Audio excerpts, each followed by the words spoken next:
female-led business with ease.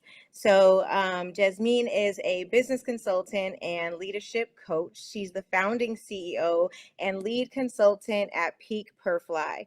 Jesmine currently helps visionary business leaders across 6 continents build peak performance businesses with less cost, less time, and less stress. Okay, she's got the code. We need the recipe. Jesmine holds a BS in economics and education, and she's got a laundry list of titles here, and has held over 10,000 professionals, entrepreneurs, and startups, founders, and business executives across the world, and has successfully guided them away from burnout towards fulfillment. Okay, great. So let's go ahead and bring her on now. Hi, Alicia. Hi. Did I say it right? How'd I get it? I'll give you a 70%. You did Oh, great. 70. Okay, can you tell us your name, please? Onyeukwu. Oh, see, yep, I didn't get that one at all. Well, I you was tried that for a close. first attempt. That was really close. Yeah. All right, I was close. Thank you for that. All right, take it away. Sure thing. I'm going to have to share my screen right away. Okay. Hello, hello, hello. My goodness. Nancy, everyone at Strategic Solutions. My God. The assortment of speakers, of women. I have been blessed since yesterday. My respect and pride in women went up a notch since yesterday. I'm finding it hard to share my screen here, so I think I'll probably just go ahead. Nancy, what's going on? Why can't I share my screen?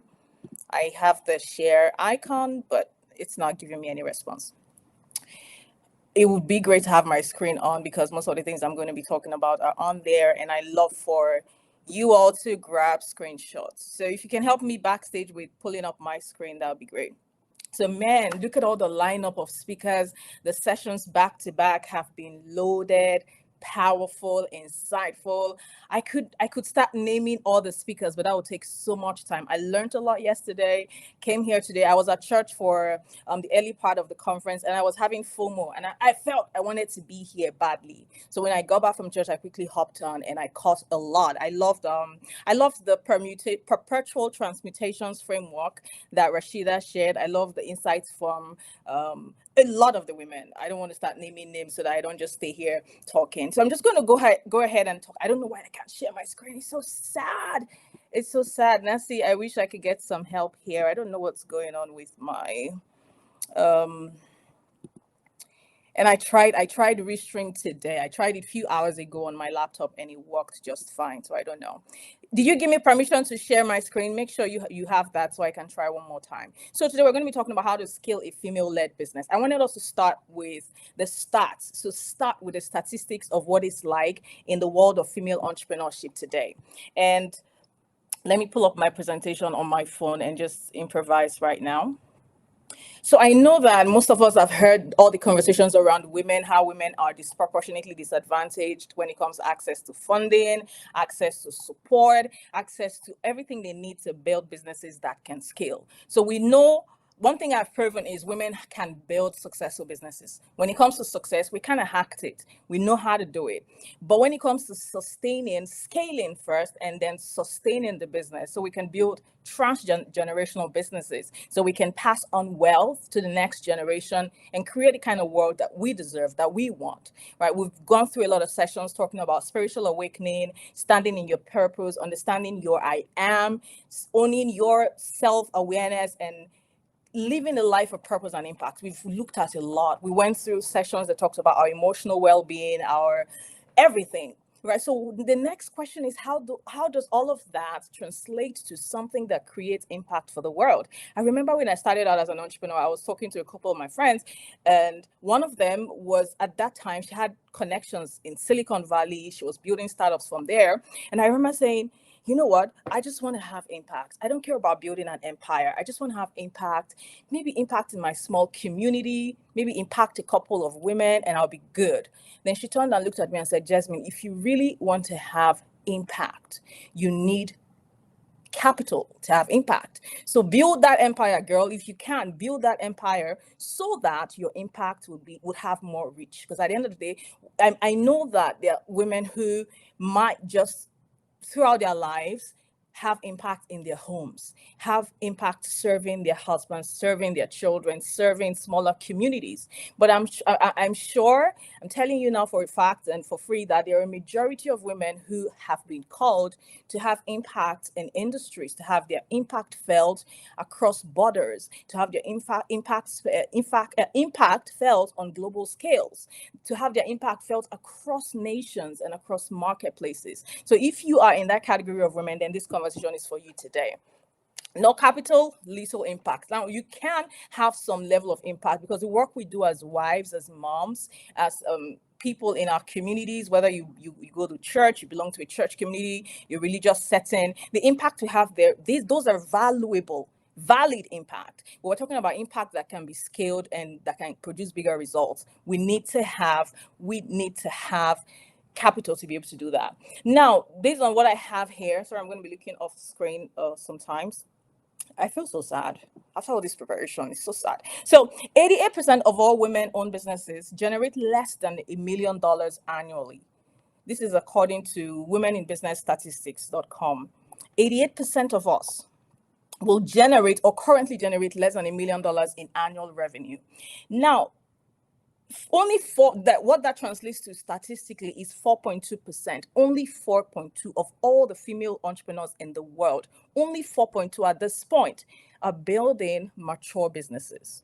Now, when you come to the Black community, only 17% of Black women 17% of Black men are in the process of venture building. 17, right? So of all the population of women in the world, 17% of them within the Black community are in the process of building their ventures. But listen to this, only 5.3% of them build mature businesses, according to HBR.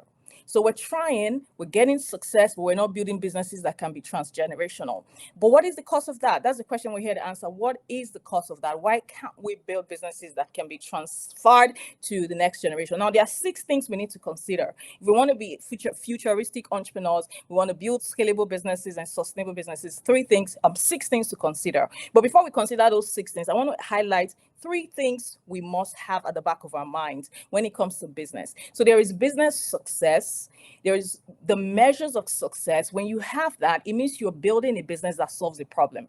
And many women, we've hacked that. This is what I believe. We know how to solve problems. In fact, data shows that we have more success rates when it comes to solving problems. Women build businesses that solve real problems. Men, because of their venturesome nature, because they're very opportunistic, men tend to build businesses that don't really solve problems. We are good at building businesses that solve problems. We're also good at building businesses, at providing higher returns on investments. Women have a greater return on investment for every dollar put into them.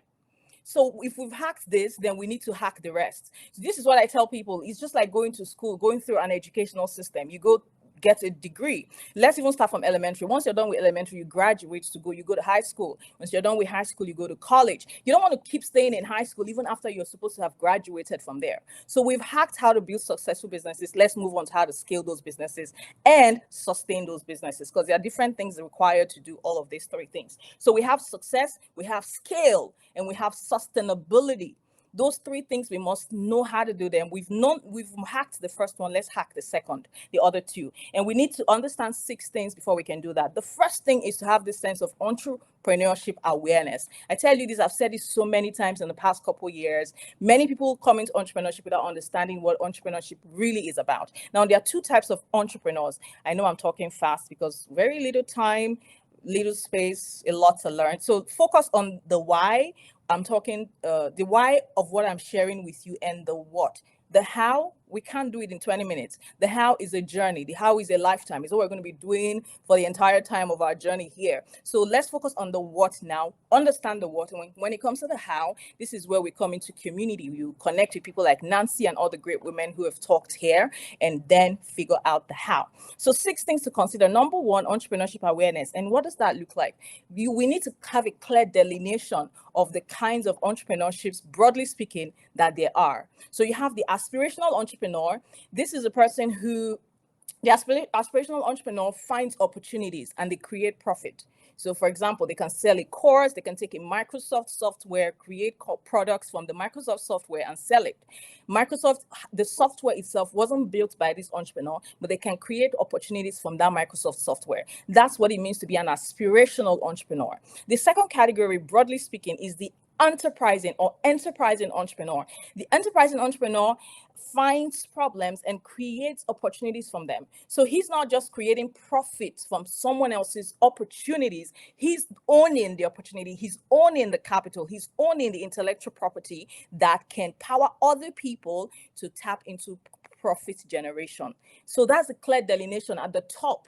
Know the type of entrepreneur you are. Are you aspirational? Are you still the hustle? Okay, let's sell, let's transact, let's make money. Or do you want to solve problems? If you look around, you look in the world, whether it's a B2C, B2B, or B2G economic model you want to leverage, there are problems everywhere. Whether you want to solve for customers or solve for enterprises or solve for the government, there are problems. So once we have that clear distinction, you can then say, I'm an enterprising, I want to then find that problem. But let me tell you this for free. Most enterprising entrepreneurs started out as aspirational. They started out as hustlers. We just, anywhere opportunities are, we tap into that, we sell, we buy block, Bitcoin and all of that, and we make money.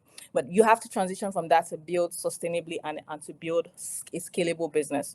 I had a framework I wanted to share with you, is the entrepreneurship capabilities framework. So now once you go past the delineation of those two, broadly speaking, those two categories, the next thing is understand your capability as an entrepreneur. You need to step into the marketplace with that consciousness. There are 6 capabilities. 8 of them, sorry. 8 of them. The first one is the invention capability. Now, this person is an inventor, and we've seen great female inventors. In fact, do you know that the dishwashers that we have in our homes today the dishwasher technology was invented by a woman? The dishwasher technology, I'm sure that technology was patented for that woman, and her family keeps receiving royalties for every dishwasher that is built and sold in the market. So the inventor built the technology that can be sold in the market. He's a creator, they're originator, they're ideators. Does that sound like you? We have different capabilities. The second one is the capitalist. So the capitalist does not build technology, but they bring money. They know how to mobilize capital. The capitalists may have access to wealth. Maybe they came from a wealthy family. Most of us know that Serena Williams right now has gone into the VC world.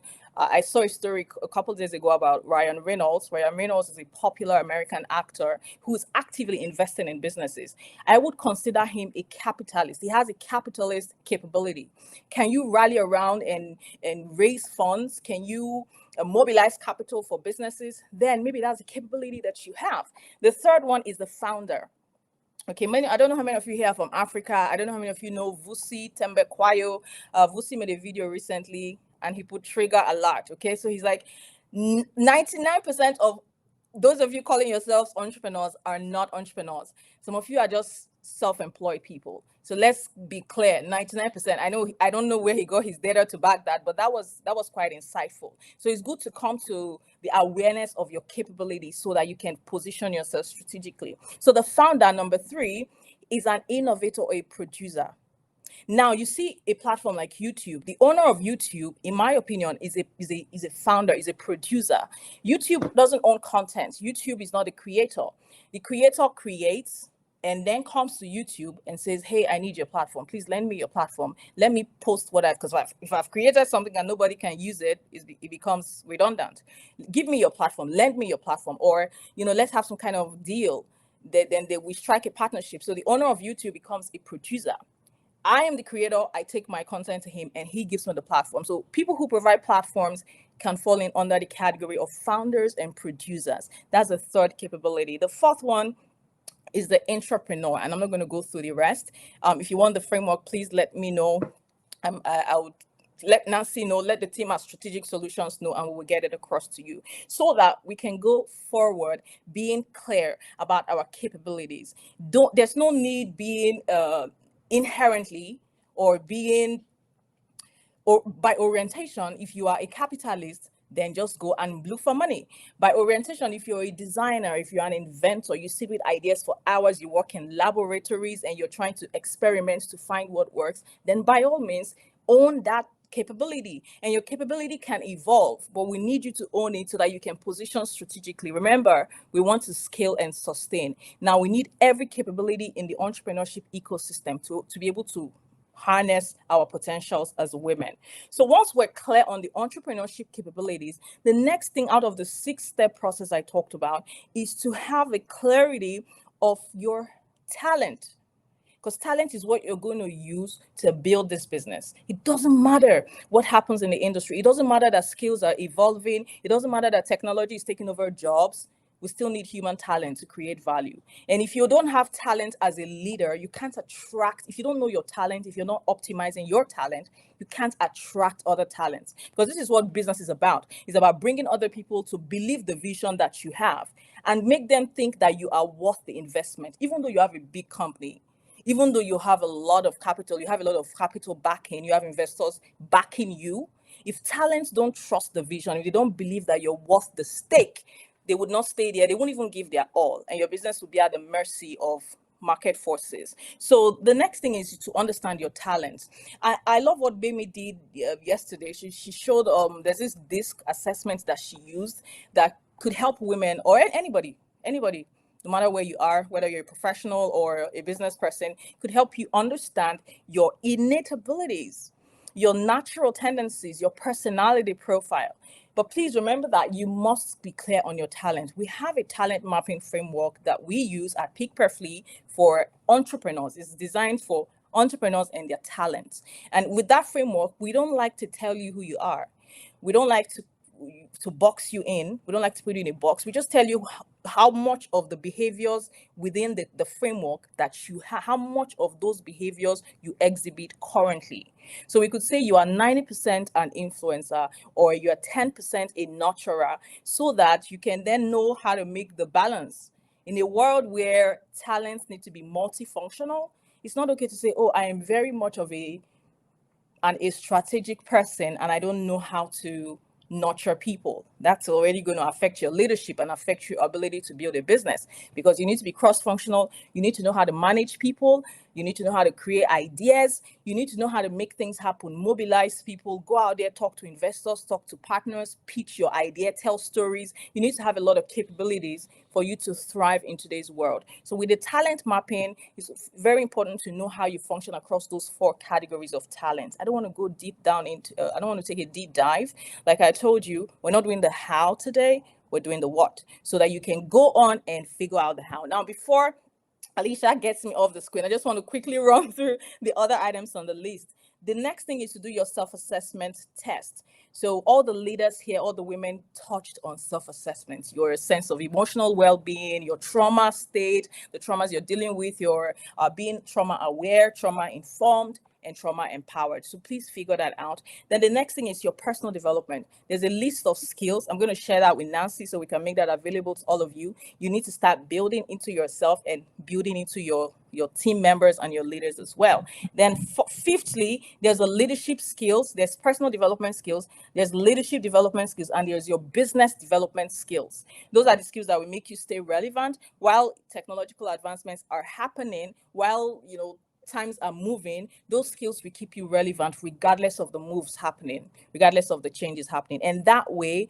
we can I know you probably thought I was going to come here and talk about how to do a business plan, do a business model. All of those are not the basics. Once we get these basics, those are easy. You have templates and softwares that can help you put together your business plan and map out your business model, and before you know it, you have all the pieces to build a sustainable business. So I hope that with these few words of mine, it was difficult to follow all the great speakers. I wanted to question Nancy for putting me at the lab. How do you put me to tie up everything that all the amazing women have spoken about today? But I hope I did a bit of a good job convincing you that together in community, staying in a place of learning, that we can build sustainable businesses so that we can pass down wealth to the next generation.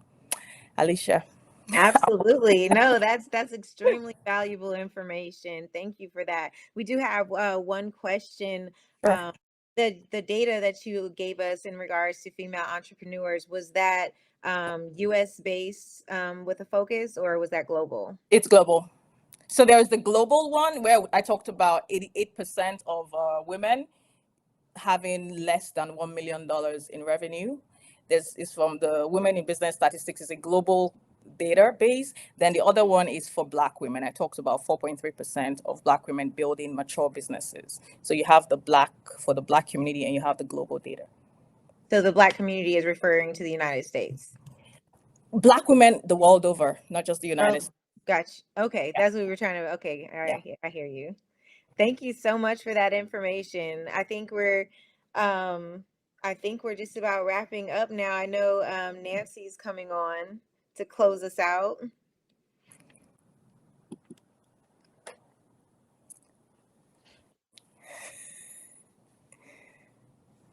Nancy, I can't hear you. Is it just me? I'm over Yeah. here I'm having a good time by myself. I was saying, I said it's so funny that as you were speaking, I'm like, oh wow, God's amazing, because I'm so glad she went last. It was like just this way of tying everything together, right? Like, you know, when you were speaking, I'm like, it's so important. We do need to begin to scale our impact, right? So whatever it is that you're doing, how do we begin to get it into the hands of as many people as possible, but also make it transgenerational, right? So I think about, like, how do I transfer these amazing things that I'm doing over to my child? So over to her child. Yeah. And the statistics, I'm so glad you laid everything out. Black women have figured out so much, right? And when I'm thinking about today, from the emotional wellness, the mental, the spiritual, all of that's needed. And we need all of that so we can scale our impact. That's why you were last, girl. That is that's why it was so well done. So well done. Even without the slides, just phenomenal. You did such a good job laying it out. Very practical steps, right? I was able to follow it. So great job. This was simply amazing. I don't know if the slides can be available. If they are, or whatever resources that you have. Again, Alicia has said it. You want to make sure you're registered, because that's the way to be able to access all the resources. We're sending out a digital portfolio of all the speakers. You'll get to know more about everyone. So thank you so much for being here today. We're not done yet. Let me tell you that. We're not done. We're going to get her in the community, figure out how she can continue to make impact. But thank you so much, Jesmine, for being here today. Thanks for having me. Great job, every one of you. So proud. Thank you.